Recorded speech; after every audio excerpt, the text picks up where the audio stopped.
Salams and welcome. Thank you for joining me in another episode of the Quran in English Basics for Beginners. And now we are just looking at the long line of prophets that the God most merciful has sent for the guidance of mankind. A'udhu billahi minash shaitanir rajim. Bismillahir Rahmanir Rahim. Surah 23, verse number 23. Further, we sent a long line of prophets for your instruction. We sent Noah to his people. He said, O my people, worship Allah.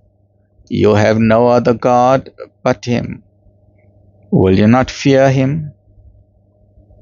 The chiefs of the unbelievers, as what I mentioned, the worshippers of Mammon, the one who worship money, the ones who want world domination and control, right?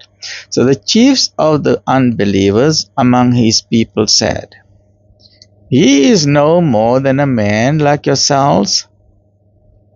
His wish is to assert his superiority over you. If Allah had wished to send messengers, He could have sent down angels. Never did we hear such a thing, as He says, among our ancestors of old, and in this way, because they are holding on to their cultural beliefs, even though the culture may be wrong, their grandfather could have been wrong, their great-grandfather could have been misguided, even the priests and the deacons and the pastors could be misguided, but we say, no, we got to listen to them because that's loyalty. But the question here is, when you stand alone in front of God, your culture is not going to help you. You cannot say, but this is the way my ancestors used to do things. And the Quran elsewhere says, what? Even if they are wrong? So the whole point is you must become a seeker of the truth. And if other people are misguided, you must pray for them. Don't mock them. Don't judge them. But you focus on your life. You look for the truth. You embrace the truth. And then you share the truth with others, right? And some said, He is only a man possessed.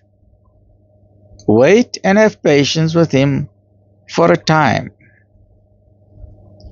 Noah said, O my Lord, help me, for that they accuse me of falsehood. So we inspired him with this message. Construct the ark within our sight. Now this is the very first boat or ship built on the planet Earth for mankind. This is the first time human beings are being taught how to build a ship and to use this for sailing on the ocean or on the rivers, on lakes and so on, right? Now you need a bit of genius in order to do this, and it is through the inspiration given to Noah, a divinely appointed messenger from God, where God inspired him how to build this ark. And so you must sometimes, and I find this absolutely fascinating, you must put yourself in the shoes of Noah. Imagine this challenge. God tells him to build a ship. Now imagine if you are living 5,000, 10,000 years ago. How are you going to build a ship? You're only going to see trees. Say you're living in a forest. So there's thousands of trees in the forest. Now you must chop down the trees. Can you imagine how difficult that is?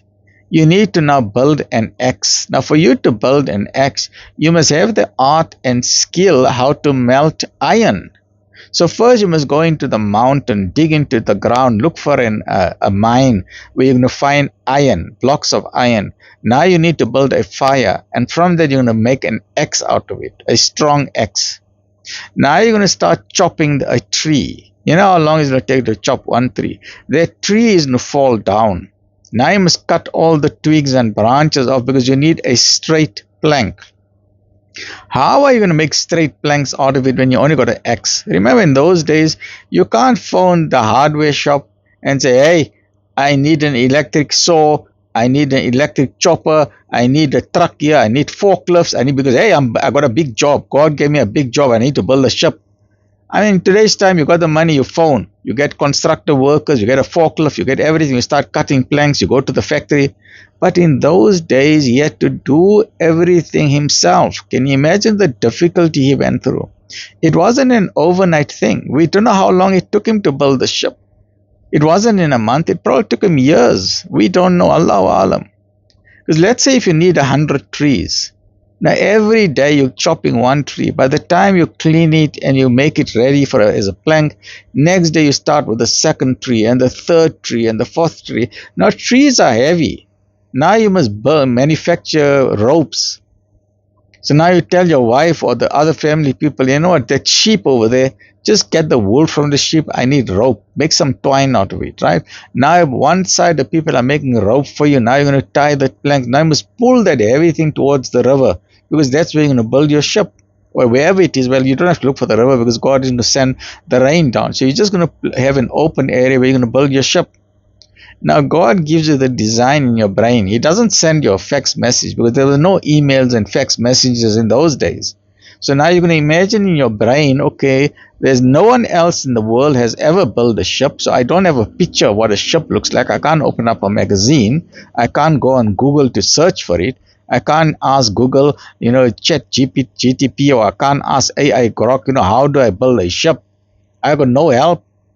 But God, most merciful, the Creator, inspired him in the same way that the Creator inspired the bee to make an exact six-sided hexagonal beehive. When God, most merciful, inspires you, you will then produce perfection, and all obstacles will be removed. Even without modern electric saws and sandpaper machines and all the other khudakis.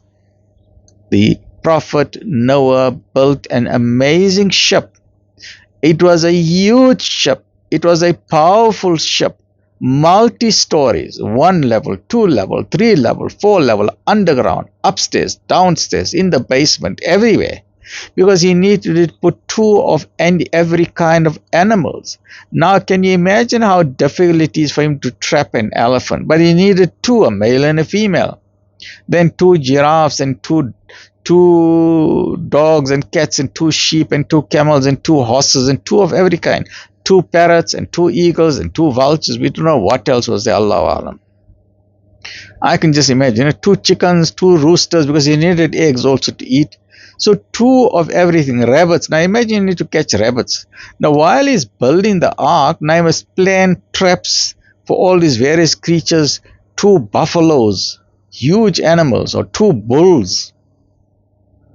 I can't imagine the difficulty that he went through. So Allah chooses his own people, and then he gives them the help and the strength to do an amazing thing that he never knew in his life, how to build a ship, a huge ship, and he got it right.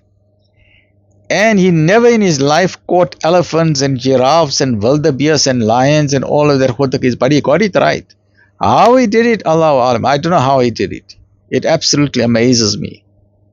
But he got 2 of everything. He couldn't just get 2 male, or he get 2 female. No, he had to make sure that, hey, is that a boy or a girl? So he had to look at the private parts. I mean, there's no point having 2 men, two male lions, because when everyone dies with a drowning, then he's going to tell the 2 male lions, hey, make babies. And there's going to be no babies.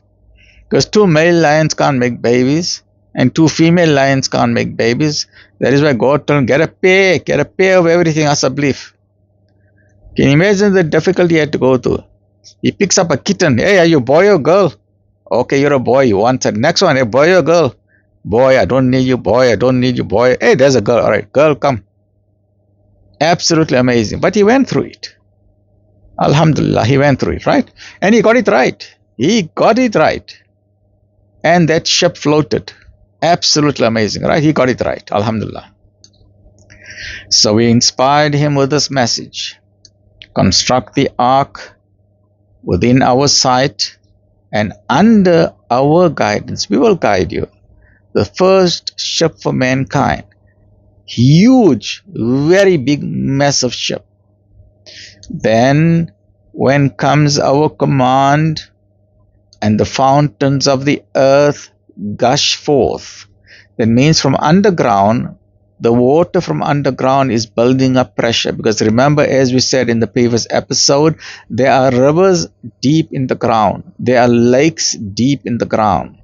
And when there are two layers of rock, the pressure increases tremendously until they find a small hole to the surface, and then it shoots out like a huge geyser or a fountain, like you see at the Yellowstone National Park in America. But there are so many other fountains that are gushing out from the earth and just ready to explode. So when the time was right, the underground rivers and lakes, they started shooting out water, tremendous amount of water, because that pressure was building up and no one can stop that, right?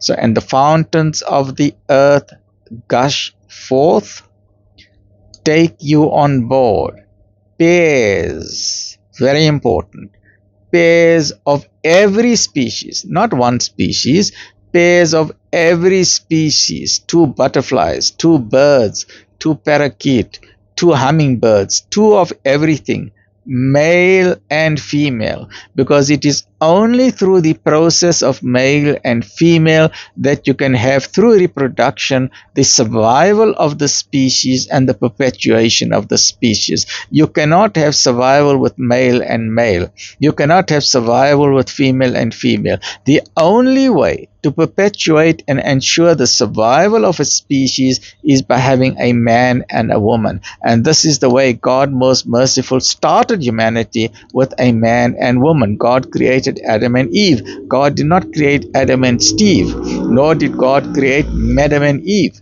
If God created two men, it will be end of the story. There wouldn't have been a baby. If God created Madam and Eve, end of the story. There wouldn't have been any babies, because two gay men cannot produce children, two gay lesbian women cannot produce children. It is only a male and a female of every species, whether human beings or rhinoceros or crocodiles or lions or wildebeest or elephant. You must have one male, one female. This is the law of nature. That is the only way to ensure survival and perpetuation of a species, any species.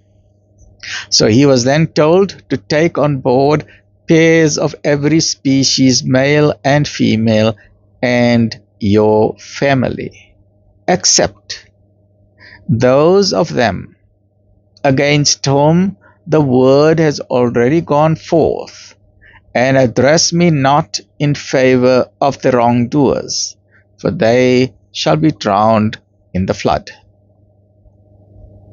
And when you have embarked on the ark, you and those with you say, Alhamdulillah, praise be to Allah, who has saved us from the people who do wrong. And say, O my Lord, Ya Rabbal Alameen, enable me to disembark with your blessing, for you are the best to enable us to disembark. Verily, in this there are signs for people to understand. Thus do we try mankind. Stay well, look after yourself. Alhamdulillah Rabbil Alameen. May all that is good for you and your family come to you in abundance, barakah, blessings and goodness and afiyah. Alhamdulillah Rabbil Alameen.